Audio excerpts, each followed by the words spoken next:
ફરી એકવાર કરાઈ છે માવઠાની આગાહી। ઉત્તર ગુજરાતમાં પડી શકે છે કમોસમી વરસાદ, ત્યારે હવામાન વિભાગે ફરી માવઠાની આગાહી કરી છે। તો બનાસકાંઠા, સાબરકાંઠા, અરવલ્લીમાં પડી શકે છે હળવો વરસાદ। હાલ વેસ્ટર્ન ડિસ્ટર્બન્સ સર્જાતા તાપમાન ઉચકાયું છે। મોટાભાગના જિલ્લામાં 2 ડિગ્રી સુધી તાપમાન વધ્યું છે।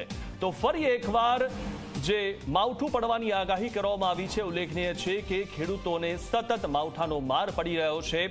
વર્ષ દરમિયાન કોઈ પણ સિઝન હોય, ઉનાળો હોય, ચોમાસું હોય, કોઈ પણ વખતે માવઠાની જે આગાહી થતાં જ ખેડૂતોને મુશ્કેલી વેઠવાનો વારો આવતો હોય છે।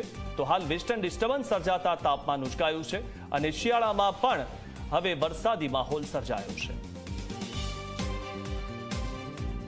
दिवस 1 है, उसमें नॉर्थ गुजरात रीजन जिसमें मेनली साबरकांठा, बनासकांठा और अरावली जो डिस्ट्रिक्ट हैं उनमें इक्का दुक्का स्थानों पर हल्की वर्षा की संभावना है दिवस 1 में। उसके अलावा जो बाकी का रीजन है, गुजरात स्टेट है, वो शुष्क रहने की संभावना है अगले 7 दिन तक। और जो मिनिमम टेम्परेचर्स की बात करें तो स्थिति यथावत रहने की उम्मीद है। 1 से 2 डिग्री का बदलाव कोई है, खास बदलाव नहीं आएगा।